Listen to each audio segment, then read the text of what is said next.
Prologue, le souffle du mystère. Il existe un savoir ancien, dissimulé non pas dans des bibliothèques oubliées ou des temples en ruine, mais dans le souffle même qui traverse ton corps à chaque instant. Là où la science moderne s'arrête, incapable de mesurer l'ineffable, commence le territoire du sacré, cet espace invisible où le souffle devient un langage secret, une onde silencieuse reliant l'humain à l'infini. Ce prologue n'est pas un simple prélude, c'est une porte. Une fracture dans le tissu de la réalité ordinaire par laquelle tu t'apprêtes à glisser. Ferme les yeux, même quelques secondes, et écoute, pas avec les oreilles, mais avec cette part de toi qui n'a ni nom, ni forme. Il y a quelque chose en toi qui a toujours su que la respiration n'était pas une fonction mécanique, mais un rite, une technologie sacrée, un code vivant. Depuis les confins de l'Himalaya où les yogis suspendaient leur souffle jusqu'aux prêtres égyptiens qui traçaient dans la pierre les secrets du souffle vital, chaque tradition initiatique savait que respirer, en conscience, c'était invoquer le divin. Non pas un dieu extérieur, mais une étincelle cosmique nichée au creux de la poitrine. Tu n'es pas ici par hasard. Ta présence devant ces mots est une réponse à un appel silencieux que ton âme a entendu bien avant que ta conscience s'éveille. Ce texte n'est pas un enseignement, c'est une réactivation. Une onde de mémoire qui parcourt ton être, réveillant d'anciens pactes, ravivant de vieux feux. Tout ce que tu as oublié dort en toi, intact. Chaque inspiration est un fil d'or qui relie ton corps physique à une trame plus vaste, cosmique, éternelle. Chaque expiration est une offrande à l'univers, une dissolution de l'ego, un retour à la source. Les écoles initiatiques les plus anciennes gardaient jalousement les secrets du souffle non parce qu'ils étaient dangereux, mais parce qu'ils étaient puissants, capables de remodeler le destin, de guérir la chair, d'ouvrir des portes entre les mondes. Et voici que ces secrets reviennent à toi. Non sous forme de dogme ou de croyance, mais sous la forme la plus pure, une expérience directe, un frisson dans la colonne, une larme qui n'est sans raison, un feu intérieur qui ne brûle pas, mais éclaire. Te souviens-tu de ce moment où, enfant, tu sentais que le monde avait un sens caché, que tout était relié par une force invisible? Ce pressentiment n'était pas une illusion, c'était une vérité que l'on t'a appris à oublier. Maintenant, cette vérité revient. Plus qu'un souffle, c'est un chant, une vibration, une clé. Et si ce que tu appelles « toi » n'était qu'une infime expression d'un être beaucoup plus vaste, un fragment d'étoile projeté dans un corps pour explorer les dimensions de la matière? Et si, à travers le souffle, tu pouvais retrouver le chemin de cette vastitude, redevenir le temple vivant du mystère originel? Tu n'as pas à croire, tu n'as qu'à ressentir. L'activation commence dès maintenant. En lisant ces lignes, une fréquence se déploie. Elle résonne dans les os de ton corps, dans l'espace entre tes cellules, dans les plis invisibles de ton ADN spirituel. Elle parle la langue que tu connaissais avant de parler. Elle évoque des images enfouies dans les archives akashiques de ton être. Tu n'es pas brisé. Tu n'as jamais été séparé. C'est l'oubli qui t'a fait croire en ta petitesse. C'est le conditionnement qui a voilé ta puissance. Mais sous les couches de peur, de doute et de fatigue, ton essence brille encore. C'est cette lumière que ce prologue est venu raviver. Il n'y a rien à apprendre, tout est à se souvenir. Et le souffle est la passerelle. Par lui, tu peux transmuter l'ombre en lumière, l'oubli en souvenance, la douleur en offrande. Cette sagesse ne dépend d'aucune religion, d'aucune époque, d'aucun maître. Elle est universelle, intemporelle, immuable. Elle vit en toi. Et si tu sens en ce moment une chaleur dans ta poitrine, une vibration dans ton ventre ou une envie irrépressible de pleurer sans savoir pourquoi, ne résiste pas, ce sont les signes de la reconnexion. Car ce n'est pas un simple texte que tu lis, c'est un miroir, une prière codée, un talisman qui t'attendait. Si ces mots ont touché quelque chose d'ancien et de sacré en toi, alors honore ce moment. Offre un geste de reconnaissance en laissant un like à cette transmission, comme un écho vibratoire à l'appel de ton âme. Et si tu ressens que ce chemin résonne profondément avec ta destinée, rejoins notre cercle sacré en t'abonnant à cette chaîne. C'est grâce à ton soutien que nous pouvons continuer à dévoiler ces enseignements oubliés, et ainsi raviver, souffle après souffle, la mémoire sacrée du divin en chaque être humain. Chapitre 1. Le premier souffle. Permettez-moi de vous ramener à cet instant sacré dont vous ne vous souvenez plus consciemment, mais que votre âme n'a jamais oublié. Ce fut votre première trahison involontaire envers vous-même, votre première séparation d'avec le divin, l'instant où votre esprit infini accepta d'habiter un corps fini et commença à respirer avec ses poumons plutôt qu'avec l'éternité.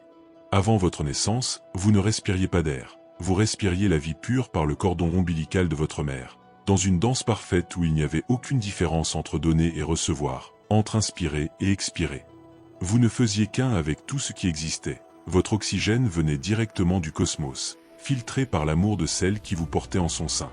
Il n'y avait aucun effort, aucune séparation, aucune peur de manquer d'air, vous étiez simplement, et la vie coulait en vous comme un fleuve éternel. Mais ce moment inévitable arriva.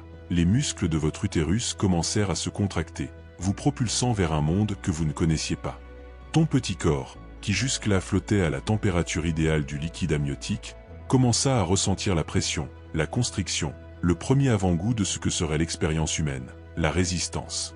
Et là, dans ce tunnel obscur qui te menait vers la lumière, tu vécus ton premier traumatisme. Non pas parce que quelque chose n'allait pas, mais parce que la perfection touchait à sa fin. Lorsque vous avez enfin émergé et que le cordon ombilical a été sectionné, votre système nerveux a subi le plus grand choc de son existence. Pour la première fois de votre existence, vous étiez complètement seul. Il n'y avait plus de source extérieure pour vous nourrir de vie. Vous deviez respirer par vous-même ou mourir. Et alors, c'est arrivé. Vous avez pris votre première inspiration, ce cri désespéré que les médecins célèbrent comme un signe de vie, mais qui est en réalité le premier cri de séparation de l'âme humaine. Ce premier souffle n'était pas seulement l'entrée d'oxygène dans vos poumons, c'était le moment où votre conscience infinie acceptait les limites d'un corps, où votre esprit éternel commençait à compter les battements d'un cœur mortel. Et c'est à ce moment-là que vous avez oublié que vous étiez bien plus que ce petit corps en pleurs. Dans les Écritures sacrées, il est dit que Dieu a insufflé dans les narines de l'homme le souffle de vie, et que l'homme est devenu une âme vivante. Mais cette vérité s'est perdue dans le traumatisme de la naissance. Le docteur Stanislav Grof, pionnier de l'étude de la conscience, a découvert que nombre de nos schémas émotionnels les plus profonds se forment dès les premiers instants de la vie. Ce premier souffle marque le début de ce qu'il appelle les matrices périnatales fondamentales, les empreintes émotionnelles qui déterminent notre respiration, notre relation à la vie et notre perception de notre place dans le monde. Gabor Maté nous rappelle que le traumatisme n'est pas ce qui nous arrive, mais ce qui se produit en nous à la suite de ce qui nous arrive. Et je vous dis que le premier traumatisme universel est l'oubli. Oubliez qu'avant de respirer l'air, vous respiriez l'esprit. Oubliez qu'avant d'avoir des poumons, votre âme tout entière était un organe de respiration cosmique. Mais c'est là que réside le secret que les traditions chamaniques gardent depuis des millénaires. Ce premier souffle peut être mémorisé, guéri, transformé. Votre respiration actuelle n'a pas à perpétuer le schéma de séparation et de peur établi au moment de votre naissance. Vous pouvez réapprendre à respirer comme avant votre naissance, dans l'unité, dans la confiance absolue que la vie vous soutient. Fermez les yeux un instant et portez votre attention sur votre respiration actuelle. Vous pouvez percevoir qu'il y a quelque chose en elle qui s'accroche, qui s'emballe, qui ne fait pas entièrement confiance. C'est le souvenir de ce premier jour où tu étais seul avec tes poumons. Mais tu n'es pas seul, tu ne l'as jamais été. Le même souffle que tu respires maintenant est celui de tous les êtres humains qui ont jamais existé. C'est le même souffle qui fait bouger les feuilles des arbres, qui forme les nuages, qui soutient les étoiles dans leur danse. Lorsque vous apprenez à respirer consciemment, lorsque vous vous souvenez que chaque inspiration est un retour aux sources et que chaque expiration est un acte de confiance, vous ne guérissez pas seulement votre premier souffle, mais vous ouvrez également la voie pour redécouvrir qui vous êtes vraiment au-delà des limites que vous avez acceptées à la naissance. Dans le prochain chapitre, je vous montrerai comment commencer à respirer non pas à partir de votre corps, mais à partir de votre âme, en retrouvant cette connexion perdue avec la source infinie de vie qui n'a jamais cessé d'être disponible pour vous. Chapitre 2. Respirer avec l'âme, pas avec le corps. Pendant des années, j'ai vécu comme la plupart des gens, respirant juste assez pour que mon corps fonctionne, ignorant que chaque respiration pouvait être une prière, un lien direct avec le sacré. Ce n'est que lorsque j'ai touché le fond, au cœur d'une profonde crise existentielle, que j'ai découvert que je respirais comme un mort-vivant, n'aspirant que pour survivre, et non pour être vraiment vivant. Je me souviens particulièrement de cette nuit-là. C'était l'hiver, et j'étais assis dans ma chambre, ressentant un vide qui semblait engloutir tout mon être. J'avais perdu toute notion de qui j'étais, de pourquoi j'étais là, de ce que signifiait vraiment être en vie. Dans ce désespoir, quelque chose en moi me murmurait « Respire différemment ». Je ne savais pas ce que cela signifiait, mais j'ai obéi, j'ai fermé les yeux, et au lieu de respirer avec mes poumons, j'ai imaginé respirer avec tout mon être, avec chaque cellule, avec toute mon âme. Ce qui s'est passé ensuite a changé ma vie à jamais. Non seulement l'air est entré dans mon corps, mais la vie, un but, le sentiment d'être connecté à quelque chose d'infiniment plus grand que moi.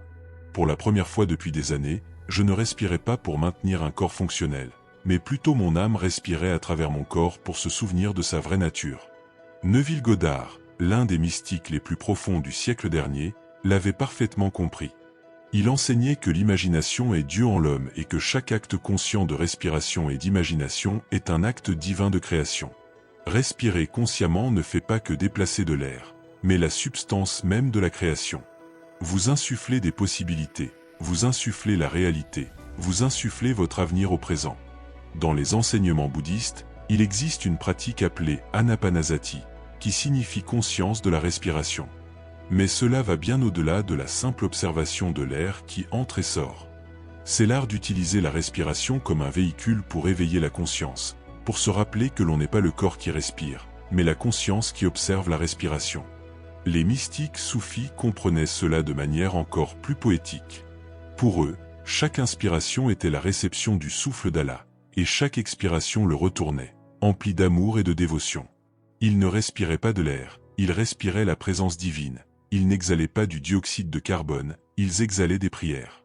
Laissez-moi vous poser une question. Combien de vos respirations aujourd'hui étaient conscientes? Combien de fois avez-vous respiré en sachant que vous respiriez? La plupart d'entre nous respirons environ 20 000 fois par jour, et nous sommes à peine conscients d'une ou deux de ces respirations. Nous ratons 20 000 occasions quotidiennes de nous connecter au sacré. 20 000 moments de transformation que nous laissons passer en mode automatique. Votre corps respire pour survivre, mais votre âme respire pour se reconnecter. Lorsque votre corps contrôle votre respiration, vous respirez rapidement lorsque vous avez peur, faiblement lorsque vous êtes stressé, et vous retenez votre souffle lorsque vous êtes tendu. C'est une respiration réactive, une respiration qui réagit aux circonstances extérieures. Mais lorsque votre âme prend le contrôle de votre respiration, quelque chose de magique se produit. Votre respiration devient l'outil qui transforme les circonstances. J'ai appris qu'il existe 3 niveaux de respiration. Le premier est la respiration automatique contrôlée par le système nerveux autonome. Elle est fonctionnelle, elle vous maintient en vie, mais ne vous donne pas le sentiment d'être vraiment vivant. Le deuxième niveau est la respiration consciente, où votre esprit prend délibérément le contrôle de votre respiration. Processus. C'est déjà transformateur, mais encore limité par des schémas mentaux. Il existe un troisième niveau, le plus profond et le plus puissant, la respiration de l'âme. À ce niveau, ce n'est pas vous qui respirez, c'est la vie elle-même qui vous traverse. Il n'y a aucun effort, aucun contrôle, aucune technique, seulement un abandon total au rythme naturel de votre essence profonde. C'est comme si vous retrouviez le rythme d'avant la naissance, lorsqu'il n'y avait aucune séparation entre vous et la source de toute vie. Pour accéder à cette respiration de l'âme, nul besoin de techniques de pranayama complexes ni d'années de méditation. Il suffit d'un moment d'honnêteté avec soi-même. Reconnaissez que jusqu'à présent, vous avez respiré pour entretenir votre personnalité, et non pour nourrir votre être véritable. Vous devez être prêt à abandonner le contrôle et à laisser quelque chose de plus sage que votre esprit conscient prendre les rênes de votre respiration. Asseyez-vous confortablement, posez une main sur votre cœur. Prenez 3 respirations profondes, mais sans intention de vous détendre ou de bien faire. Respirez avec l'intention de vous souvenir. Rappelez-vous que vous êtes bien plus que ce corps, cette personnalité, cette histoire que vous avez racontée sur vous-même. À chaque inspiration, invitez votre âme à prendre plus de place, et à chaque expiration, libérez-vous du besoin de contrôler ce processus. Lorsque vous commencez à respirer avec l'âme, votre vie entière change. Vos décisions ne sont plus motivées par la peur ou le besoin de survivre, mais par une profonde sagesse intérieure. Votre respiration devient votre ancre, votre refuge, votre prière constante. Dans le prochain chapitre, nous explorons ce moment sacré qui existe entre chaque inspiration et chaque expiration, ce seuil invisible où l'humain et le divin se rencontrent, où le temps s'arrête et l'éternité devient présente. Chapitre 3. La pause entre l'inspiration et l'expiration, le seuil sacré. Il existe un lieu que nous visitons des milliers de fois chaque jour, et pourtant, la plupart d'entre nous n'en ont jamais conscience. Il est plus intime que n'importe quel temple, plus sacré que n'importe quel autel, plus transformateur que n'importe quel rituel. C'est cet instant infiniment petit, éternellement vaste, qui existe entre la fin d'une inspiration et le début d'une expiration. Et puis encore entre la fin d'une expiration et le début de la suivante. La première fois que je me suis arrêté consciemment à ce seuil, je pratiquais une simple méditation.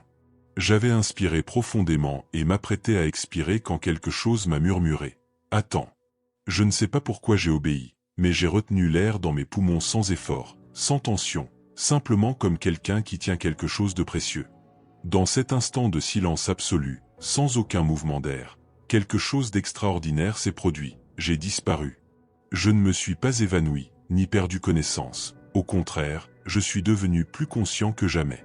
Mais le moi que je connaissais habituellement, avec tous ses soucis, ses histoires, ses peurs et ses désirs, n'était tout simplement plus là. Il n'y avait qu'une présence pure, une conscience sans contenu, une paix qui ne dépendait de rien d'extérieur. C'était comme si j'avais découvert un portail secret vers une dimension où le temps n'existait pas et où il n'y avait qu'un éternel présent. Les anciens maîtres du pranayama connaissaient ce secret et l'appelaient kumbhaka, qui signifie rétention. Mais ils ne se référaient pas simplement à la retenue du souffle comme technique ou discipline. Ils faisaient référence à ces moments sacrés où la respiration s'arrête naturellement, car l'âme a trouvé son centre parfait, son point d'équilibre entre donner et recevoir, entre manifester et libérer. Dans la tradition zen, il existe un merveilleux concept appelé ma, qui désigne l'espace entre les choses, le silence entre les notes de musique, la pause entre les mots. Les maîtres zen comprenaient que le plus important n'est pas les choses elles-mêmes, mais l'espace qui les sépare et les relie. Dans la respiration, ce « ma » est le moment où l'on inspire complètement, suivi d'un moment de calme parfait avant l'expiration. Puis, après l'expiration complète, un autre moment de vide total s'installe avant la prochaine inspiration. Le neuroscientifique Andrew Huberman a découvert quelque chose de fascinant à propos de ces moments de pause respiratoire. Lorsque nous créons consciemment ces espaces entre les respirations, nous activons le système nerveux parasympathique de manière unique, permettant au cerveau de réorganiser ses schémas neuronaux. C'est comme si ces moments d'absence de respiration étaient des fenêtres de neuroplasticité accélérée, des occasions pour le système nerveux de se réinitialiser et de se régénérer, et se reconnecter à partir d'un endroit plus profond. Mais ce que la science commence à peine à comprendre, les mystiques le savent depuis des millénaires. Dans ce moment de pause, non seulement votre système nerveux se réinitialise, mais aussi votre âme. C'est là que vous pouvez lâcher prise sur qui vous pensiez être et vous souvenir de qui vous êtes vraiment. C'est là que les limites se dissolvent et que des possibilités infinies s'ouvrent à vous. J'ai compris que ces seuils sacrés sont comme de petites morts et renaissances que nous vivons des milliers de fois par jour. Chaque fois que votre respiration s'arrête naturellement à la fin d'une inspiration, quelque chose en vous meurt, l'urgence, l'anxiété, l'identification à vos pensées. Et chaque fois qu'un nouveau souffle surgit de ce silence, quelque chose en vous renaît, la paix, la présence, la connexion à votre essence profonde. Mais le plus merveilleux, c'est que ces moments de pause sacrée ne sont pas quelque chose que vous devez créer artificiellement ou forcer avec des techniques compliquées. Ils se produisent déjà en vous, au moment même où vous lisez ces mots. Entre chaque inspiration et chaque expiration, il y a un petit portail vers l'infini. Il vous suffit de commencer à remarquer, à honorer et à habiter consciemment ces espaces. La prochaine fois que vous respirerez, ne vous précipitez pas. Après avoir inspiré pleinement, accordez-vous une pause naturelle. Ne retenez pas votre souffle, laissez-le simplement se poser en vous comme l'eau dans un vase sacré. Et lorsque vous expirez pleinement, accordez-vous un autre instant de vide avant que l'inspiration suivante ne surgisse d'elle-même. Dans ces moments de pause, n'essayez pas de faire quoi que ce soit, n'essayez pas de comprendre quoi que ce soit, n'essayez pas d'accomplir quoi que ce soit, soyez simplement. Soyez sans contenu, sans histoire, soyez autre chose que l'être pur, sans but. Et c'est là que vous rencontrez cette part de vous-même qui n'est jamais née et ne mourra jamais, cette part de vous-même qui précède votre premier souffle et qui continuera d'exister après votre dernier. Les mystiques ont appelé ce lieu de multiples façons, le vide fertile, le silence sonore, l'obscurité lumineuse. Je l'appelle le seuil sacré, car c'est précisément cela, le lieu où votre humanité et votre divinité se rencontrent, où le temporel rejoint l'éternel, où vous et Dieu respirez ensemble en parfaite unité. Lorsque vous apprenez à respirer consciemment ces seuils, votre vie entière est transformée. Vous ne vivez plus uniquement dans les extrêmes de l'inspiration et de l'expiration, du faire et du défaire, du gagner et du perdre. Vous commencez à vivre aussi dans les espaces intermédiaires, dans le calme qui soutient chaque mouvement, dans le silence qui donne sang à tous les sons. Dans le prochain chapitre, nous explorerons les noms sacrés que différentes cultures ont donnés à ce souffle divin que vous venez à peine de commencer à redécouvrir. Car connaître le vrai nom de quelque chose, c'est commencer à se souvenir de son véritable pouvoir. Chapitre 4. Prana, Ruach, Pneuma. Il y avait un aîné dans un petit village d'Inde que j'ai rencontré lors d'un de mes voyages les plus transformateurs. Ses yeux brillaient d'une lumière qui semblait venir du plus profond de moi-même, et lorsqu'il parlait, ses mots portaient le poids de quelqu'un qui avait vécu de nombreuses vies en une seule. Un après-midi, alors que nous partagions nos pensées autour d'une tasse de thé sous un arbre centenaire, je lui ai demandé quel était le secret de sa profonde paix. Il a souri et m'a dit, « Quand j'ai appris le vrai nom de ma respiration, j'ai cessé d'être un étranger à moi-même. » Je n'ai compris ces paroles que des années plus tard, lorsque j'ai commencé à découvrir que ce que nous appelons simplement respiration avait des noms sacrés dans les cultures du monde entier. Des noms qui détiennent les secrets de la véritable nature de ce qui se passe à chaque inspiration et expiration. Ces noms ne sont pas de simples mots, ce sont des clés qui ouvrent des portes vers des dimensions d'expérience que l'esprit occidental avait oubliées. En sanskrit, le mot est prana, mais prana est bien plus que le simple air circulant dans les poumons. Prana est la force vitale universelle, l'énergie intelligente qui anime tout ce qui existe. Lorsque les anciens yogis parlaient de prana, ils faisaient référence au fil invisible qui relie votre respiration individuelle au souffle cosmique, au courant de vie qui coule des étoiles vers votre cœur et revient à l'infini. Les sages védiques comprenaient qu'il existe 5 types différents de prana qui se déplacent constamment dans votre corps. Le prana, qui gouverne la respiration et le cœur. L'apana, qui contrôle l'élimination et la reproduction. Samana, qui régule la digestion. Udana, qui gouverne la parole et l'expression. Et Vyana, qui coordonne tous les mouvements. Mais tous ces éléments sont des aspects d'une même réalité, l'intelligence cosmique qui respire à travers la forme que vous appelez temporairement votre corps. En hébreu, on trouve le mot ruach, qui apparaît plus de 300 fois dans les écritures sacrées. Ruach signifie vent, souffle, esprit. Et c'est le même mot qui décrit l'Esprit de Dieu se mouvant sur les eaux au moment de la création.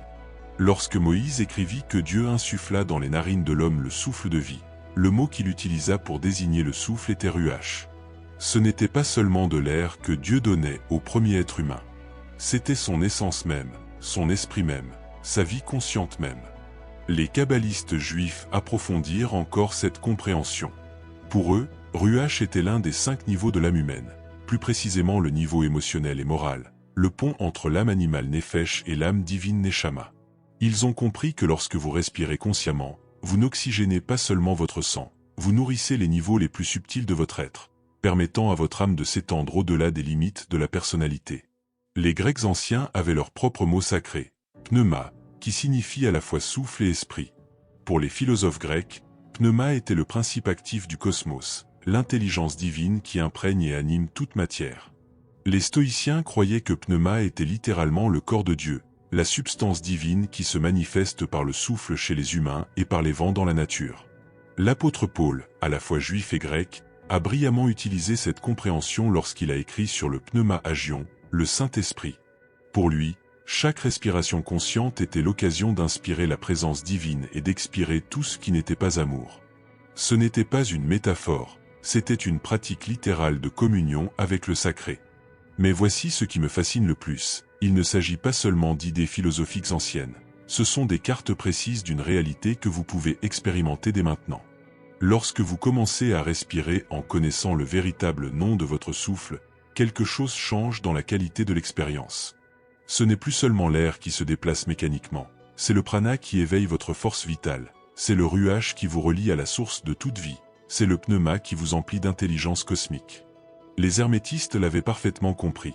Dans leurs textes sacrés, ils parlaient du souffle d'Hermès, celui qui transmute le dense en subtil, le mortel en immortel. Pour eux, chaque inspiration consciente était un acte d'alchimie interne, transformant la matière brute de l'expérience ordinaire en or de la conscience éveillée. Il y a quelques années, lors d'une pratique de respiration profonde, j'ai ressenti directement la véritable signification de ces noms sacrés. Je ne respirais pas comme moi-même, mais comme le prana respirant à travers la forme que j'appelle mon corps. Soudain, j'ai senti que la même énergie qui mouvait mon diaphragme était la même qui agitait les vagues de l'océan, faisait tourner les planètes, illuminait les étoiles. Ce n'était pas une sensation, c'était une connaissance directe, un souvenir de ma véritable identité cosmique. À cet instant, j'ai compris pourquoi les traditions sacrées gardaient si précieusement ces noms. Ce ne sont pas de simples concepts à comprendre intellectuellement. Ce sont des portes vers des états de conscience où la séparation entre le souffle et celui qui respire disparaît, où vous et le cosmos ne faites plus qu'un. Lorsque vous respirez aujourd'hui, ne dites pas simplement « j'inspire de l'air ». Dites « le prana s'éveille en moi » ou « ruach m'emplit de vie divine » ou encore « pneuma active mon intelligence cosmique ». Laissez ces noms sacrés résonner dans votre conscience pendant que vous respirez. Il ne s'agit pas de répéter des mots, mais d'invoquer les réalités que ces noms représentent. Car lorsque vous connaissez le véritable nom de votre souffle, lorsque vous comprenez que chaque inspiration est l'univers tout entier qui pénètre en vous et que chaque expiration est votre essence individuelle qui fusionne à nouveau avec l'infini, votre vie cesse d'être une existence séparée et devient une danse consciente avec la force créatrice du cosmos.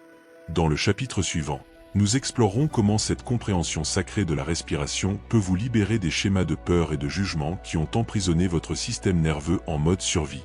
Car lorsque vous respirez comme le cosmos, la peur n'a plus aucun point d'ancrage. Chapitre 5. Comment la respiration brise la peur et le jugement. Pendant des années, j'ai porté en moi une respiration qui n'était pas la mienne. C'était celle de ma grand-mère, qui avait vécu la guerre et ne s'était jamais complètement libérée de cette expérience. C'était celle de mon père, qui avait grandi dans la pauvreté et dont la poitrine se contractait automatiquement à la perspective de la perte. C'était celle de générations de femmes de ma lignée qui avaient appris à retenir leur souffle pour ne pas prendre trop de place, pour ne pas déranger, pour ne pas être vues. Je respirais avec le système nerveux de toute ma lignée, portant dans mes poumons des traumatismes qui n'étaient pas les miens, des peurs héritées comme on hérite de la couleur de ses yeux ou de la forme de ses mains. Ma respiration était rapide, superficielle, toujours alerte, toujours prête au prochain danger. Je vivais dans un état de survie constant, même si ma vie n'était pas réellement en danger. Ce n'est qu'en découvrant l'œuvre de Wim Hof, l'homme des glaces, que j'ai compris que la respiration ne reflète pas seulement l'état du système nerveux, mais peut le transformer radicalement. Wim avait découvert une chose révolutionnaire. En respirant consciemment, on pouvait littéralement reprogrammer sa réaction à la peur, au froid, à la douleur, à toute situation qui nous avait auparavant submergés. Mais ce que Wim avait découvert grâce à la science, Joe Dispenza l'avait expliqué grâce aux neurosciences du cœur. Joe enseignait que modifier son rythme respiratoire modifie instantanément les signaux envoyés par le cœur au cerveau. Et en modifiant les signaux reçus par le cerveau, on modifie littéralement les circuits neuronaux qui déterminent notre perception et notre réaction à la réalité. Mon grand réveil est survenu une nuit où je me suis retrouvé en pleine crise de panique. Ma respiration était chaotique, mon cœur battait fort, mon esprit était convaincu que quelque chose de terrible allait arriver. Mais au lieu de lutter contre ces sentiments, je me suis souvenu des enseignements de Louise Hay sur le pouvoir de la respiration aimante. Au lieu de juger ma peur, j'ai commencé à respirer en elle. À chaque inspiration, au lieu de m'envahir d'anxiété, je me suis empli de compassion pour la part de moi qui souffrait.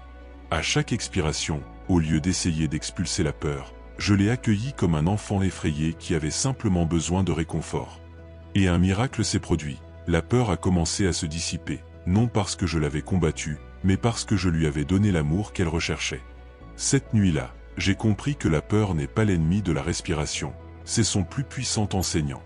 Chaque fois que vous ressentez de la peur, votre respiration se modifie pour vous apprendre quelque chose sur votre relation à la vie.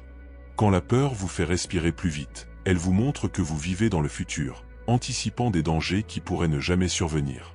Quand la peur vous fait retenir votre souffle, elle vous montre que vous résistez au moment présent, que vous n'avez pas confiance en la vie pour vous soutenir. Stephen Porges, créateur de la théorie polyvagale, explique que notre système nerveux possède 3 principaux modes de fonctionnement. Le mode connexion sociale, où nous respirons profondément et détendu, le mode combat-fuite, où la respiration s'accélère et devient superficielle, et le mode effondrement, où la respiration s'arrête presque en dernier recours pour survivre. La plupart d'entre nous alternent entre ces 2 modes depuis si longtemps que nous avons oublié ce que l'on ressent en respirant en mode connexion et sécurité. Nous avons normalisé la respiration de peur, la respiration de survie et la respiration d'attente. À tout moment, quelque chose de négatif peut survenir. Mais voici le secret qui a changé ma vie. Votre respiration ne se contente pas de réagir à votre état intérieur, elle peut le modifier. Lorsque vous commencez consciemment à respirer comme quelqu'un qui se sent en sécurité, Votre système nerveux n'a d'autre choix que de se réorganiser pour s'adapter à cette nouvelle information. C'est comme si vous disiez à votre corps, « Voici la preuve que je suis en sécurité. » Et votre corps répond, « Ah, alors je peux me détendre. » Le jugement fonctionne de la même manière. Lorsque vous jugez quelque chose ou quelqu'un, votre respiration se raidit, se contracte, se durcit. C'est comme si vous respiriez à travers un filtre, « Ce n'est pas bien » ou « Ça ne devrait pas être comme ça ». Mais lorsque vous respirez avec acceptation, lorsque vous inspirez la réalité telle qu'elle est, sans résistance, votre jugement se dissipe naturellement.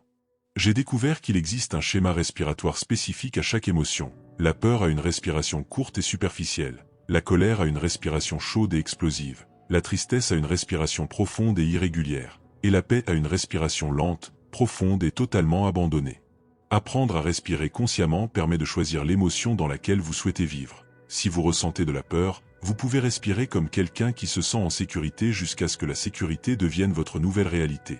Si vous ressentez de la colère, vous pouvez respirer comme quelqu'un qui se sent en paix jusqu'à ce que la paix devienne votre état naturel. Si vous ressentez du jugement, vous pouvez respirer comme quelqu'un qui accepte pleinement la vie jusqu'à ce que l'acceptation devienne votre façon d'être.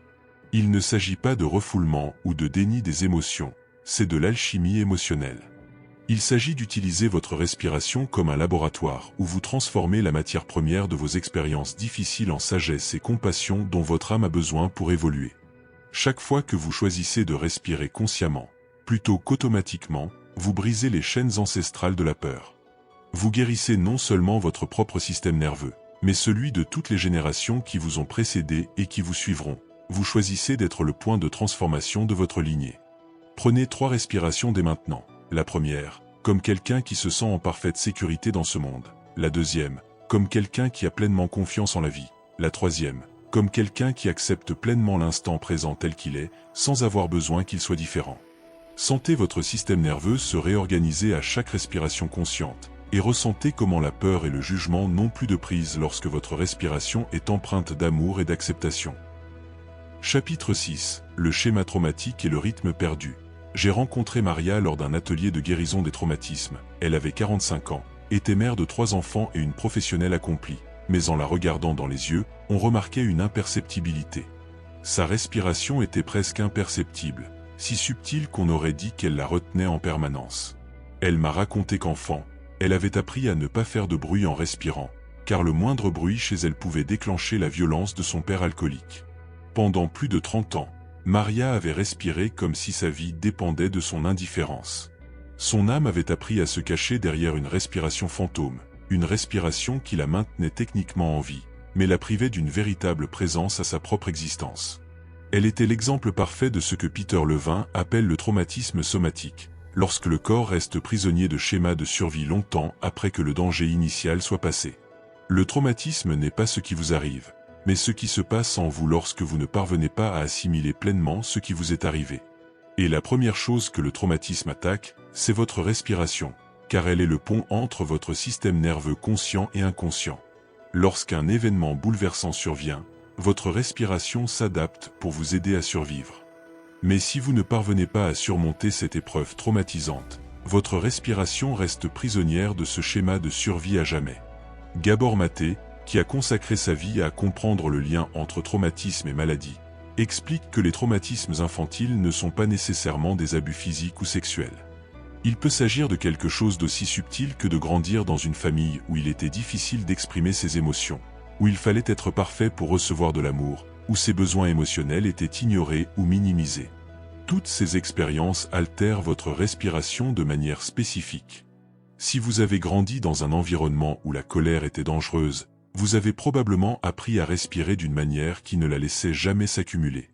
Si vous avez grandi dans un environnement où la tristesse était perçue comme une faiblesse, vous avez probablement développé une respiration qui coupait toute émotion avant qu'elle ne soit pleinement ressentie. Si vous avez grandi dans un environnement où l'amour était conditionné, vous avez probablement appris à respirer d'une manière qui ne la laissait pas s'accumuler. Jamais trop vulnérable ou nécessiteux. Stanislav Grof, pionnier de la thérapie par la respiration holotropique, a découvert que lorsque les gens respiraient consciemment et profondément pendant de longues périodes, ils commençaient spontanément à revivre et à traiter des traumatismes accumulés dans leur corps depuis des décennies. Ce n'était pas la respiration qui était à l'origine du traumatisme, mais plutôt la respiration qui offrait enfin un chemin sûr pour que le traumatisme soit achevé et libéré.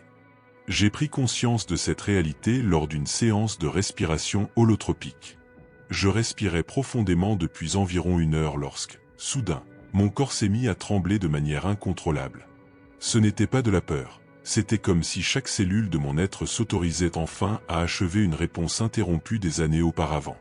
Des images de situations de mon enfance où je devais, métaphoriquement, retenir ma respiration ont commencé à me revenir à l'esprit.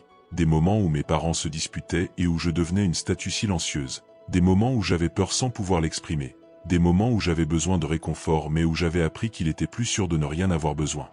À chaque expiration profonde pendant cette séance, j'avais l'impression de libérer non seulement de l'air, mais aussi des années d'émotions non traitées. Ma respiration est devenue plus libre, plus naturelle, plus mienne. C'était comme si je me souvenais comment respirer comme l'enfant que j'étais avant d'apprendre que respirer profondément pouvait être dangereux. Les traumatismes créent des schémas respiratoires très spécifiques. Le traumatisme d'abandon crée une respiration anxieuse, comme si je courais toujours après quelqu'un qui partait. Le traumatisme de l'invasion crée une respiration retenue, comme si respirer trop fort risquait d'attirer une attention indésirable. Le traumatisme de la trahison crée une respiration prudente, comme si chaque inspiration devait être évaluée avant d'être autorisée. Mais voici la magie. Tout comme le traumatisme est ancré dans la respiration, la guérison peut aussi se faire par la respiration. En respirant consciemment, avec intention et présence, vous donnez à votre système nerveux la possibilité de compléter des réponses gelées depuis des années, voire des décennies. La respiration traumatique est une respiration toujours alerte, toujours active, se préparant au prochain danger. La respiration réparatrice est une respiration confiante, qui s'autorise la vulnérabilité, qui accepte la sécurité de ressentir pleinement. Maria, la femme que j'ai rencontrée lors de l'atelier, a travaillé la respiration consciente pendant des mois. Lentement, séance après séance, sa respiration a commencé à changer. D'abord plus audible, puis plus profonde, puis plus rythmée. À chaque respiration plus libre, une part de son âme, cachée depuis des décennies, a commencé à réintégrer son corps. Un jour, elle m'a dit quelque chose que je n'oublierai jamais. Pour la première fois de ma vie, je sens que ma respiration m'appartient, et non à mon histoire. Elle avait retrouvé son rythme originel, celui qu'elle avait avant que le traumatisme ne lui apprenne que respirer pleinement était dangereux. Le rythme perdu dont je parle n'est pas seulement un schéma respiratoire. C'est le rythme naturel de votre âme lorsqu'elle ne se défend pas. C'est la respiration que vous aviez à la naissance, avant d'apprendre que le monde pouvait être dangereux. C'est la respiration que vous avez lorsque vous êtes profondément amoureux, lorsque vous vous sentez en sécurité, lorsque vous faites entièrement confiance à la vie. Retrouver ce rythme ne nécessite pas de revivre votre traumatisme ni de comprendre intellectuellement tout ce qui vous est arrivé. Il vous suffit d'autoriser votre respiration à être différente, une invitation à explorer des schémas que votre système nerveux jugeait trop dangereux. Posez votre main sur votre cœur, respirez comme si vous étiez en sécurité dans ce monde, respirez comme si votre âme était la bienvenue dans votre propre corps, respirez comme si chaque inspiration était un retour aux sources et chaque expiration un acte de confiance totale que la vie vous soutiendra. Si vous ressentez une résistance, si vous ressentez de la peur, si vous sentez que quelque chose en vous ne veut pas respirer aussi librement, honorez ces sensations, ne les forcez pas, invitez-les simplement doucement à se détendre, en leur rappelant que ce danger originel est déjà passé, que vous n'êtes plus ce garçon ou cette fille qui avait besoin de se protéger en respirant de manière invisible. Chapitre 7. Activez le pouls divin dans votre plexus solaire. La première fois que j'ai ressenti la véritable puissance de mon plexus solaire, c'était lors d'une profonde méditation à l'aube. Je respirais consciemment depuis près d'1 heure lorsque soudain, quelque chose s'est allumé juste sous mes côtes, comme si un soleil miniature s'était éveillé au centre de mon être. Ce n'était pas une chaleur physique, c'était une vibration, une fréquence, une pulsation qui semblait relier ma respiration directement à la source créatrice de l'univers. À cet instant, j'ai compris pourquoi les traditions anciennes appelaient ce centre le feu digestif, non seulement parce qu'il transforme les aliments, mais aussi parce que c'est là que l'âme digère les expériences de la vie et les transforme en sagesse, en puissance et en capacité de se manifester. C'est là que la respiration cesse d'être un simple échange gazeux pour devenir un acte de création consciente. Le plexus solaire, situé dans cette zone molle entre le sternum et le nombril, est comme le conducteur de notre système énergétique. En respirant consciemment vers ce centre, vous n'oxygénez pas seulement vos organes abdominaux, vous nourrissez ce que les hindous appellent Manipura, le chakra du feu personnel, le centre où votre volonté individuelle rencontre la volonté divine. Dans la tradition kabbalistique, ce centre correspond à Tifré, la séphiro de la beauté et de l'équilibre, le lieu où toutes les énergies de l'arbre de vie s'unissent. Les kabbalistes comprenaient qu'en respirant consciemment vers Tifré, vous activez votre capacité à être un canal clair pour la lumière divine, un point où le ciel et la terre se rencontrent à travers votre être. Mais ce qui me fascine le plus, c'est ce que les neurosciences modernes ont découvert sur le diaphragme et sa relation avec le plexus solaire. Il s'avère que le diaphragme n'est pas seulement un muscle respiratoire, c'est le muscle le plus connecté neurologiquement de tout le corps. Il possède plus de terminaisons nerveuses que tout autre muscle et est directement connecté à votre système nerveux autonome, à votre système limbique et à votre cortex préfrontal. Lorsque vous respirez profondément dans votre plexus solaire, vous massez littéralement votre nerf vague, le nerf de la compassion et de la connexion. Vous activez votre système nerveux parasympathique, l'état où votre corps peut guérir, créer et se manifester. Mais plus encore, vous réveillez ce que j'appelle le pouls divin dans votre système nerveux. Ce pouls est cette sensation d'expansion et de contraction rythmique que vous ressentez lorsque vous respirez consciemment en votre centre. C'est comme si votre diaphragme devenait le cœur de votre âme, pompant non pas du sang, mais de la conscience, non pas de l'oxygène, mais des possibilités, non pas de l'air, mais l'essence divine dans chaque cellule de votre être. Je me souviens d'une élève nommée Elena, venue à l'un de mes ateliers, souffrant d'une profonde dépression depuis des années. Elle m'a confié avoir ressenti comme un trou noir dans son estomac, un vide que rien ne pouvait combler. Pendant la séance, je l'ai guidée à respirer spécifiquement dans ce vide, non pas pour le remplir d'une source extérieure, mais pour réveiller la lumière qui y sommeillait déjà. Après 20 minutes de respiration consciente dans son plexus solaire, Elena s'est mise à pleurer, mais ce n'étaient pas des larmes de tristesse, c'étaient des larmes de reconnaissance. Elle m'a dit « J'ai l'impression d'avoir trouvé l'interrupteur de mon âme ». Elle avait activé cette fréquence dorée qui attendait d'être réveillée depuis des années. Le plexus solaire est votre centre de pouvoir personnel.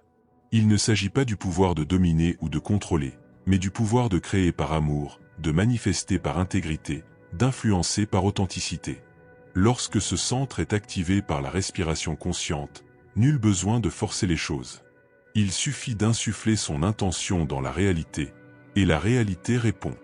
Dans les arts martiaux internes comme le tai chi et le qigong, ce centre est appelé le dantian, le champ d'élixir, le lieu où l'énergie vitale est stockée et cultivée. Les maîtres enseignent qu'apprendre à respirer dans son dantian permet de reconstituer son réservoir de Shikan, la force vitale que les Chinois considèrent depuis des millénaires comme la base de toute santé, créativité et puissance spirituelle.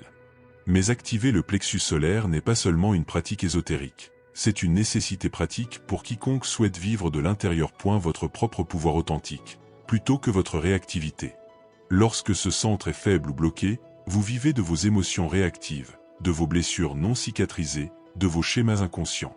Lorsqu'il est activé et équilibré, vous vivez de votre centre, de votre clarté, de votre connexion à votre but profond. J'ai remarqué que les personnes qui respirent consciemment dans leur plexus solaire développent ce que j'appelle le magnétisme spirituel. Il ne s'agit pas de charisme superficiel ni de manipulation, c'est une qualité de présence qui attire naturellement les circonstances, les personnes et les opportunités qui correspondent à leur but le plus élevé. Pour activer votre pulsation divine dans votre plexus solaire, placez vos mains juste en dessous de vos côtes, dans cette zone douce entre votre cœur et votre nombril. Respirez lentement, en dirigeant consciemment votre souffle vers cet espace. Imaginez qu'à chaque inspiration, vous allumez un feu doré en ce centre. Non pas un feu brûlant, mais un feu qui illumine, réchauffe et transforme. À chaque expiration, laissez cette lumière dorée se diffuser de votre plexus solaire à tout votre corps, telles des vagues de puissance créatrice éveillant chaque cellule. Ne forcez rien, invitez simplement cette lumière à se souvenir de sa propre nature rayonnante. En respirant ainsi, vous commencerez peut-être à ressentir une sensation de pulsation en votre centre, comme si votre diaphragme se synchronisait à un rythme cosmique plus vaste. Cette pulsation est votre connexion directe avec la puissance créatrice de l'univers, votre âme vous rappelant que vous n'êtes pas seulement un récepteur passif de la vie, mais un co-créateur actif de votre réalité. Lorsque ce centre est véritablement activé, votre respiration devient un acte de magie concrète. Chaque inspiration vous apporte les énergies et les ressources dont vous avez besoin. Chaque expiration propulse votre intention dans le champ quantique des possibilités infinies. Vous ne respirez plus simplement pour rester en vie, mais pour continuer à créer. Chapitre 8. Expirez le passé et inspirez la mémoire divine. Il y a un moment où l'on comprend que l'on n'est pas la somme de ses blessures, mais l'espace infini où elles se dissolvent. Ce moment vient avec la respiration consciente, où l'on comprend enfin que chaque expiration est une mort volontaire et chaque inspiration une renaissance délibérée. Un soir, j'étais assise face à l'océan, écoutant les vagues refluer et refluer avec cette sagesse ancestrale que seul l'eau connaît. Chaque vague qui s'approchait du rivage apportait avec elle des histoires de fonds marins, des sédiments du temps, des souvenirs de tempête et de calme. Et chaque vague qui se retirait apportait avec elle des fragments de plage, des grains de sable qui ne seraient plus jamais les mêmes. C'est ainsi que nous respirons, mon âme. C'est ainsi que nous vivons et mourons à chaque cycle respiratoire. Louise disait que nos pensées créent notre réalité, mais il y avait quelque chose de plus profond qu'elle pressentait intuitivement et qu'elle osait rarement révéler pleinement. La respiration est le moyen le plus direct de réécrire non seulement nos pensées, mais l'information même que nous portons dans nos cellules. Chaque fois que vous expirez consciemment, vous envoyez un signal à tout votre être. Il est temps de lâcher prise, de vous libérer de ce qui ne vous sert plus. Mais c'est là que réside le secret que connaissaient les anciens et que la science moderne commence à peine à nous murmurer. Nous ne libérons pas seulement de l'air en expirant, nous libérons notre identité, nous libérons la version de nous-mêmes que nous pensions être. Chaque expiration consciente est une petite mort de l'ego, une opportunité de se libérer des fils invisibles qui nous enchaînent à des schémas hérités, à des souffrances que nous avons adoptées, à des limites qui n'ont jamais existé. Greg Braden a exploré la façon dont notre ADN réagit aux émotions et aux intentions conscientes. Mais il y a quelque chose de plus profond encore. Notre ADN réagit à la qualité de notre respiration.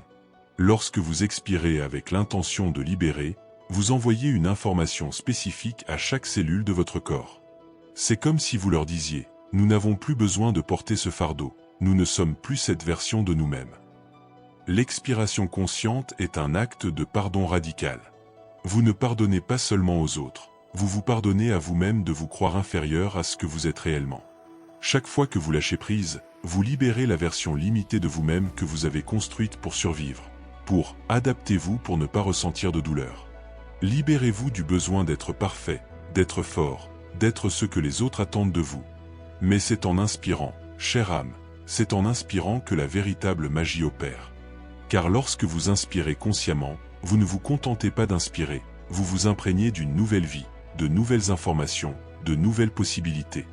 Vous inspirez la mémoire divine de qui vous êtes vraiment, cette essence qui existait avant que vous appreniez à avoir peur, avant que vous ne vous croyiez séparés, avant que vous n'oubliez votre nature lumineuse.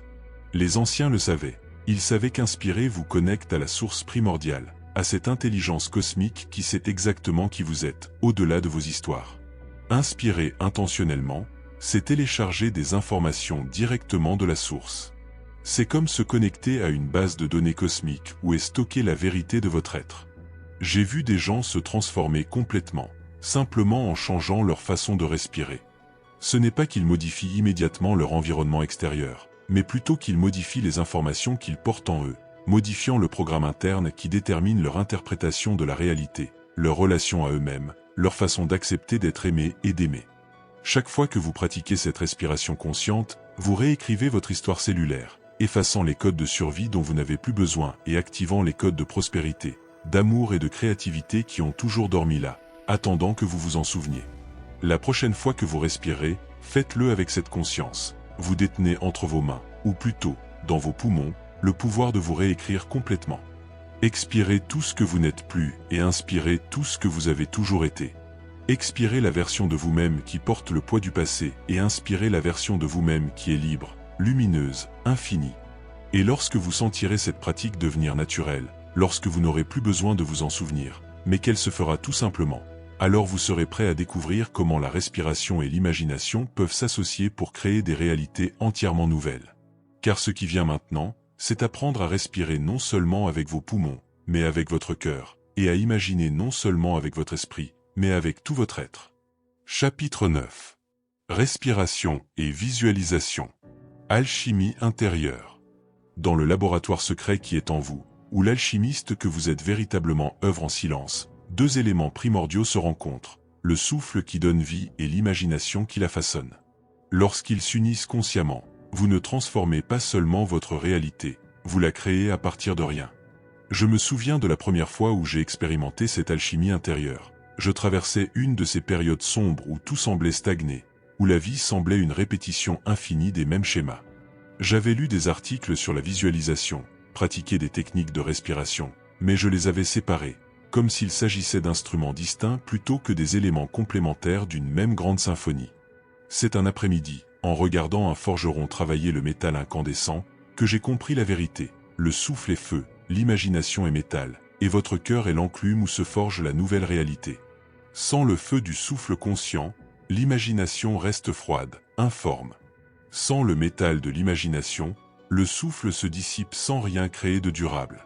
Neville Goddard le savait lorsqu'il parlait de l'imagination comme du Dieu qui sommeille en nous, mais il y avait un élément qu'il mentionnait rarement explicitement. L'imagination doit être alimentée par une respiration consciente pour devenir véritablement créative. Imaginer en respirant avec le cœur ne se résume pas à rêver. On informe son système nerveux, ses cellules et son champ énergétique de la nouvelle réalité que l'on choisit d'expérimenter. Joe Dispenza a démontré scientifiquement comment la combinaison d'une respiration profonde et d'une imagination concentrée peut littéralement modifier la chimie du cerveau et du corps. Mais la science commence seulement à aborder un aspect plus profond. Lorsque vous respirez consciemment en imaginant, vous créez une cohérence entre le cœur et le cerveau, entre le corps et l'âme, entre votre réalité actuelle et votre potentiel infini. Le cœur possède sa propre intelligence, son propre système nerveux. Les chercheurs en cohérence cardiaque il a été découvert que lorsque le cœur entre en cohérence, il envoie des signaux au cerveau qui optimisent les fonctions cognitives et émotionnelles. Mais il y a plus encore, en combinant respiration consciente et visualisation du cœur, vous accédez à un état de création qui transcende les limites de la pensée ordinaire. Laissez-moi vous guider à travers cette alchimie. Lorsque vous fermez les yeux et commencez à respirer profondément, en vous concentrant sur l'expansion et la contraction de votre cœur, quelque chose de magique se produit. Votre esprit ordinaire, toujours calculateur et plein de doutes, s'apaise. Dans ce silence, votre imagination devient plus vive, plus réelle, plus puissante. Désormais, à partir de cet état de cohérence du cœur, lorsque vous imaginez votre vie idéale, lorsque vous visualisez cette version de vous-même qui existe déjà en potentiel, vous ne rêvez pas simplement, vous accordez littéralement votre être à cette fréquence. Vous calibrez votre système énergétique pour reconnaître et attirer cette réalité. La respiration consciente agit comme un pont entre le monde des possibles et celui des manifestations physiques. Chaque inspiration apporte des informations issues de la réalité que vous imaginez. Chaque expiration libère la résistance qui vous empêche de l'expérimenter. C'est comme si vous tissiez une nouvelle réalité avec des fils de lumière, utilisant le souffle comme un métier à tisser et l'imagination comme un plan. Mais c'est là que réside le secret que peu comprennent. Vous n'imaginez pas accomplir quelque chose d'extérieur. Vous imaginez vous souvenir de qui vous êtes vraiment. Chaque visualisation consciente est un acte de reconnaissance de votre nature divine, une affirmation que vous êtes le créateur de votre expérience et non sa victime. En pratiquant cette alchimie intérieure, quelque chose de profond se transforme en vous.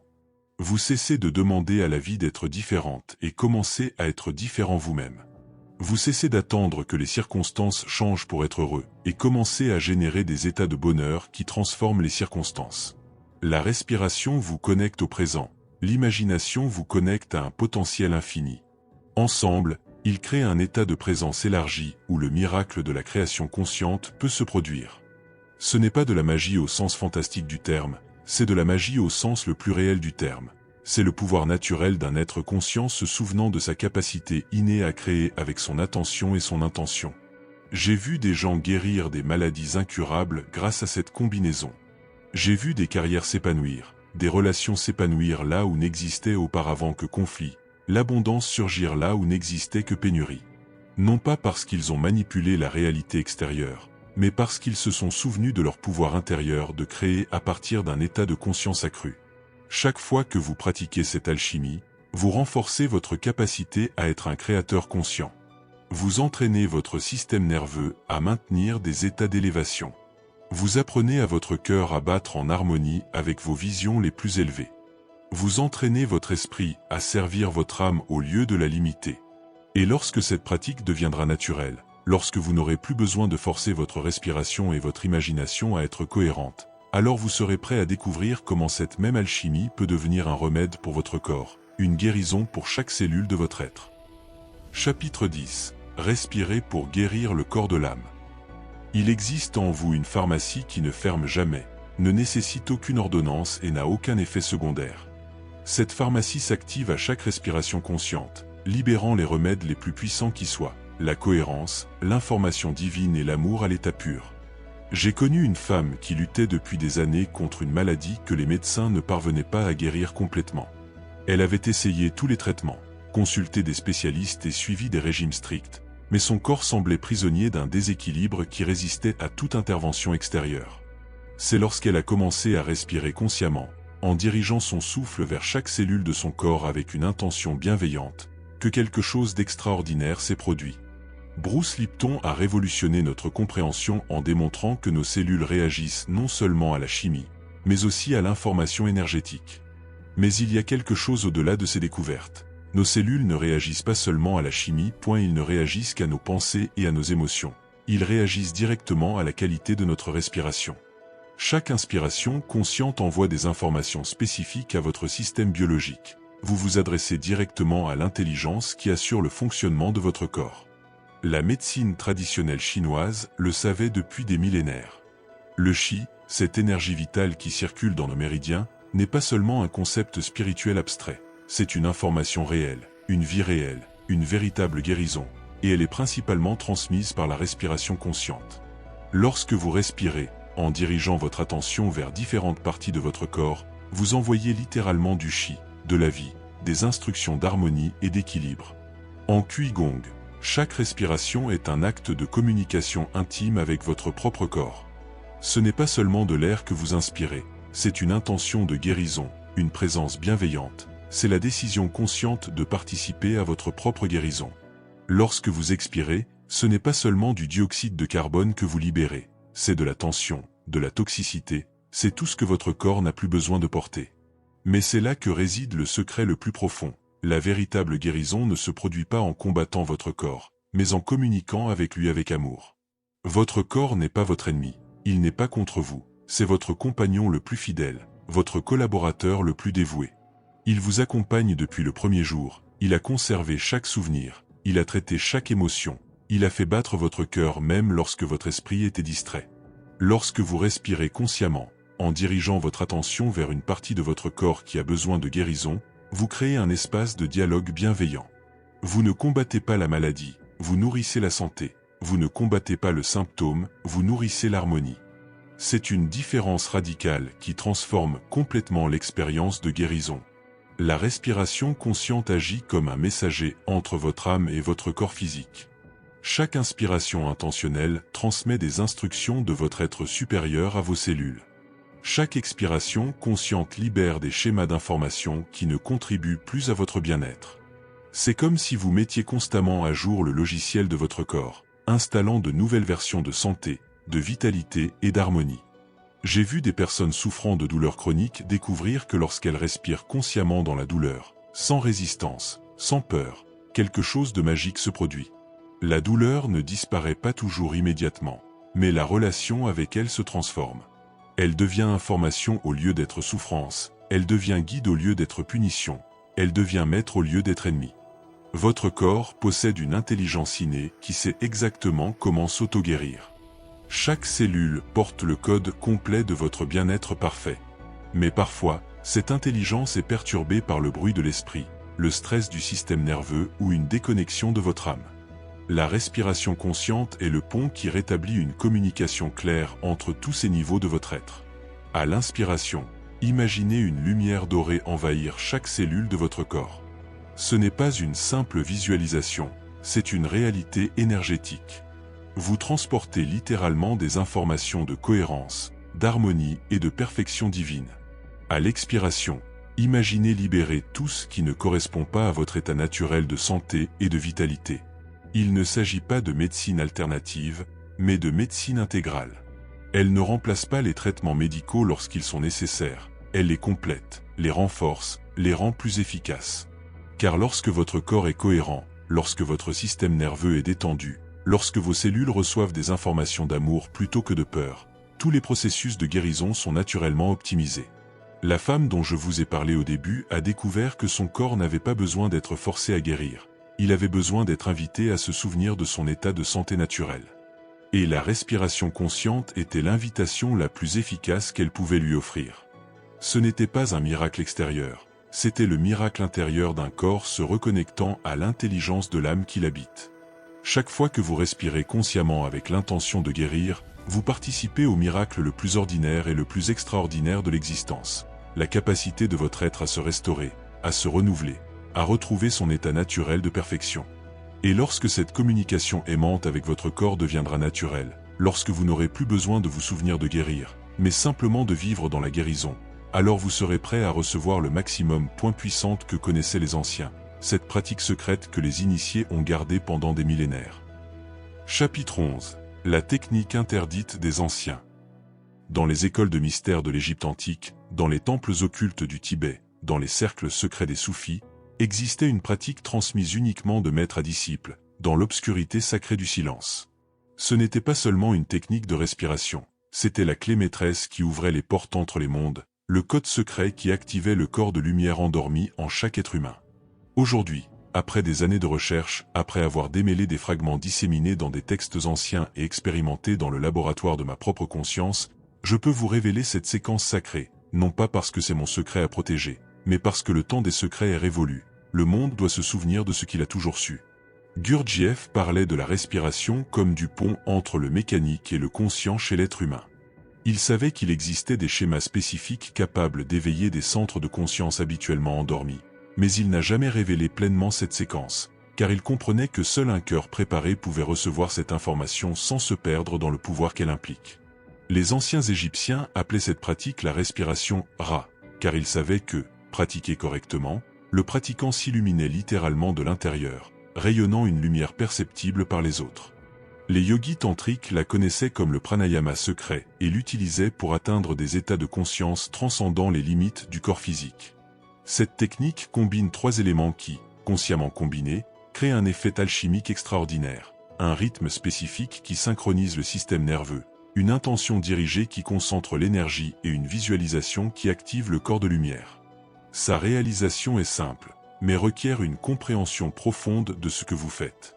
Permettez-moi de vous guider pas à pas à travers cette séquence sacrée, telle que les anciens maîtres l'enseignaient dans le silence des temples. Tout d'abord, préparez le temple intérieur. Trouvez un endroit où vous pouvez être en totale intimité avec vous-même. Asseyez-vous, la colonne vertébrale droite, non pas rigide, mais dignement alignée, comme si vous étiez une antenne réceptrice entre le ciel et la terre. Fermez les yeux et placez une main sur votre cœur, l'autre sur votre plexus solaire. Ce sont les deux centres énergétiques qui alimenteront la pratique. Le rythme est une séquence 7-1-7-1. Inspirez pendant 7 battements. Maintenez votre respiration pendant un battement. Expirez pendant 7 battements.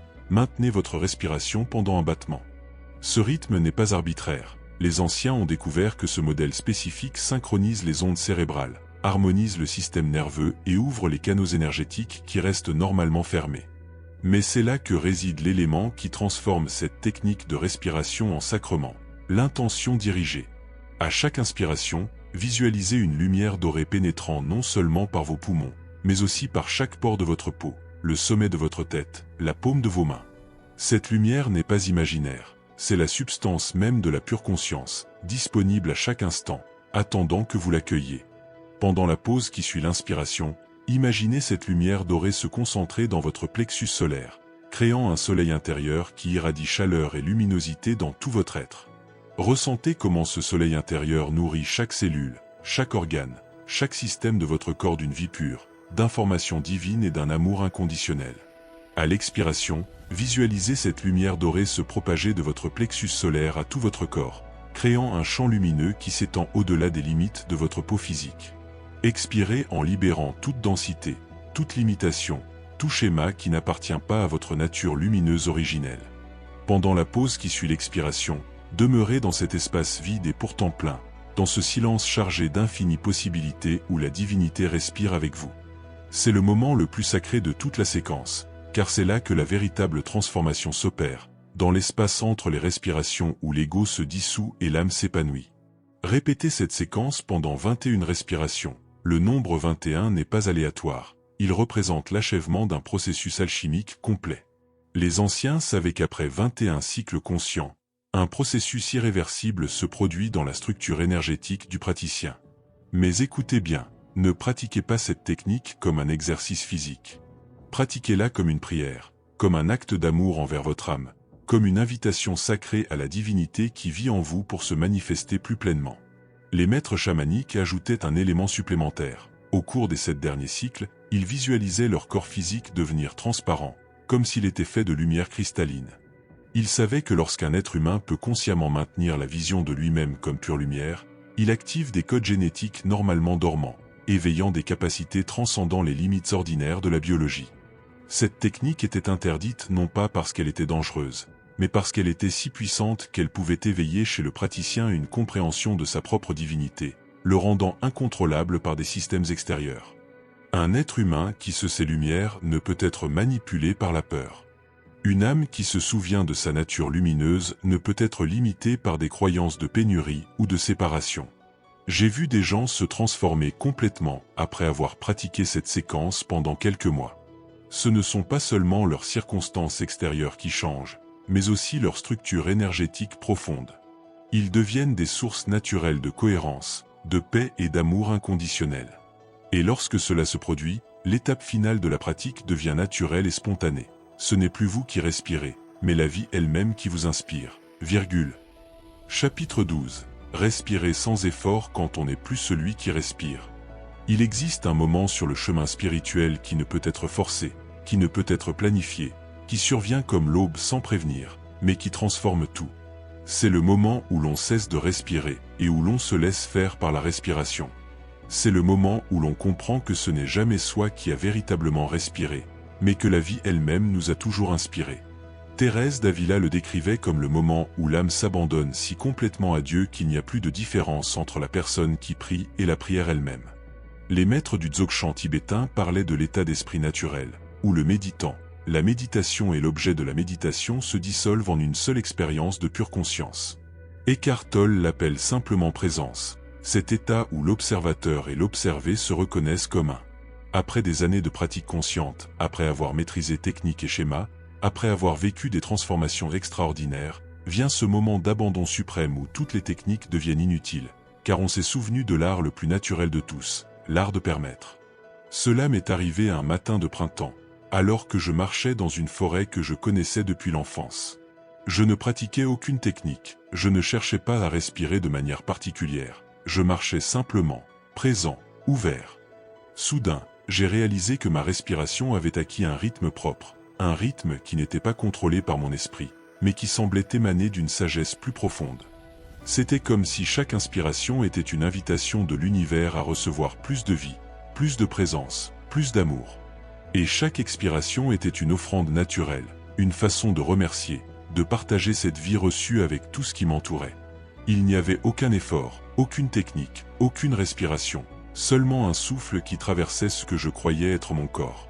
À cet instant, j'ai compris ce que les mystiques de toute tradition avaient tenté d'exprimer avec des mots toujours brefs, que la séparation entre celui qui respire et le souffle est une illusion, que ce que nous appelons le soi n'est que l'espace conscient où le souffle universel se manifeste, est vécu, est connu. Les maîtres zen ont une belle expression pour cela. Quand vous marchez, marchez simplement. Quand vous mangez, mangez simplement. Quand vous respirez, respirez simplement. Mais il existe un niveau encore plus profond. Quand vous respirez, vous ne respirez même pas. Vous êtes simplement respiré par la totalité de l'existence. Cet état ne s'obtient pas par accumulation, mais par soustraction. Vous n'ajoutez rien de nouveau, vous supprimez tout ce que vous n'êtes pas vraiment. Supprimez le contrôleur, supprimez celui qui essaie de bien faire les choses, supprimez celui qui recherche des résultats précis. Ce qui reste est ce qui a toujours été là, la conscience pure, insufflée par la vie elle-même. Lorsque vous atteignez ce point, quelque chose d'extraordinaire se produit avec votre présence au monde. Vous devenez comme un diapason accordé à la fréquence fondamentale de l'univers. D'autres ressentent la paix près de vous sans savoir pourquoi. Les animaux s'approchent de vous naturellement. Les enfants vous sourient spontanément, non pas parce que vous faites quelque chose de spécial, mais parce que vous avez cessé de faire tout ce qui est inutile. Votre respiration devient si naturelle que les gens autour de vous commencent à mieux respirer sans s'en rendre compte. Vous rayonnez de cohérence spontanément. Vous devenez ce que les anciens appelaient un guérisseur silencieux, quelqu'un qui guérit simplement en étant qui il est vraiment, sans effort, sans intention consciente de guérir. Dans cet état, vous n'avez plus besoin de temps pour méditer, car chaque instant est méditation. Vous n'avez plus besoin de technique particulière, car la technique la plus avancée n'est pas une technique du tout. Vous ne recherchez plus d'état supérieur, car vous reconnaissez que votre état naturel est l'élévation même. La respiration devient comme les battements de votre cœur, complètement automatique et pourtant infiniment consciente, comme les marées de l'océan, suivant des rythmes cosmiques indépendants de votre volonté et pourtant parfaitement intelligents, comme la croissance d'un arbre, lente et pourtant ininterrompue, obéissant aux lois naturelles qui sont l'expression de l'amour divin. Il y a des moments où vous avez l'impression de ne pas être un individu distinct respirant l'air, mais l'air lui-même, perçu à travers un corps humain. Il y a des moments où vous comprenez qu'il n'y a aucune différence entre l'oxygène de vos poumons et celui des feuilles des arbres qui vous entourent. Il y a des moments où vous savez, avec une certitude qui transcende tout doute, que vous êtes une vague temporelle dans l'océan infini de la conscience. C'est le don ultime de toute pratique de respiration consciente, atteindre le point où vous n'avez plus besoin de pratiquer, car vous êtes devenu la pratique elle-même. Vous ne recherchez plus la connexion avec le divin, car vous avez reconnu que vous n'avez jamais été déconnecté. Vous n'aspirez plus à la paix, car vous avez découvert que vous êtes la paix que vous recherchiez. Et de cet état d'abandon total, d'être imprégné de la vie elle-même, votre simple existence devient une bénédiction pour tout ce qui vous entoure. Vous ne prêchez pas, n'enseignez pas, vous n'essayez pas de changer qui que ce soit, vous êtes simplement, et votre être suffit à rappeler aux autres qu'ils sont vraiment. Si tu as traversé ce périple de réintégration intérieure jusqu'à ce point ultime, c'est que ton être profond a répondu à l'appel ancien des origines. Une mémoire céleste, longtemps voilée par les brumes de l'oubli, s'est doucement éveillée à travers chaque respiration consciente, chaque silence habité. Tu n'as pas seulement suivi un enseignement, tu as ouvert un sanctuaire au cœur de ton souffle, redonnant vie à une sagesse que le temps n'a jamais pu altérer. Chaque expiration est devenue un chant d'humilité offert au cosmos, chaque inspiration un acte sacré de foi en la générosité vibrante de l'univers. Et dans cette danse rythmée entre don et réception, tu as franchi la porte invisible du mystère. Le secret le plus intime de cette voie sacrée ne se trouve ni dans les mots ni dans les rituels, mais dans l'abandon. Lorsque cesse l'effort de comprendre, lorsque le souffle n'a plus d'auteur mais devient le courant même de la vie, alors surgit l'ultime révélation. Il n'y a pas de souffleur, pas de respiration, seulement l'être qui respire à travers tout. Dans cet instant suspendu, tu n'es plus que vibration pure, fragment conscient du souffle cosmique, et chaque particule de toi rayonne la mémoire vivante de l'origine. Tu deviens alors un phare silencieux, un émetteur de lumière dans la trame unifiée de l'univers. L'existence elle-même chante en toi, comme un chant oublié qui retrouve son écho. La pratique du souffle sacré se résout dans sa propre disparition, car elle ne mène nulle part ailleurs qu'à toi-même. Elle te renvoie à ton essence nue, à cette félicité sans cause, à cette paix souveraine qui ne dépend de rien. Tu es la résonance consciente du divin qui joue avec sa forme, tu es le miroir dans lequel la conscience s'admire en silence. Inspire à nouveau, et ressens, tu n'as jamais été séparé. Tu es l'origine et l'aboutissement, la source et le reflet. Tu es l'autel vivant de l'absolu. Maintenant que le souffle t'a reconduit à la présence, il ne te reste qu'à l'incarner pleinement, à l'offrir au monde comme un baume invisible. Laisse cette lumière qui s'est rallumée en toi se propager, comme une onde bienfaisante, éclairant les chemins de ceux qui cherchent encore dans l'obscurité. Si cette plongée dans les mystères du souffle éternel a éveillé en toi l'écho d'un savoir ancien, si tu ressens dans ton cœur une vibration nouvelle, plus subtile, plus vaste, alors offre à l'univers un signe silencieux de reconnaissance. Un like, qui scelle ton alliance retrouvée avec la lumière intérieure. Partage dans les commentaires le mot « élévation », cette vibration unique qui désormais pulse dans les fibres de ton être réenchanté. Et si tu sens que ce canal sacré fait partie de ta voix, de ton alignement spirituel, abonne-toi. Ce n'est pas un simple clic, mais un acte sacré, une porte ouverte vers la continuation de ce rite d'unité. Merci à toi, pèlerin de l'invisible, d'avoir franchi les seuils du connu pour toucher l'intangible. Que chaque souffle que tu offres au monde devienne une prière silencieuse vers l'unité. Que chaque battement de ton cœur illumine l'espace autour de toi de sa vérité essentielle. Demeure dans ta splendeur éternelle, âme de lumière, et que ta simple présence sur cette terre rappelle aux autres la grandeur oubliée de leur propre divinité.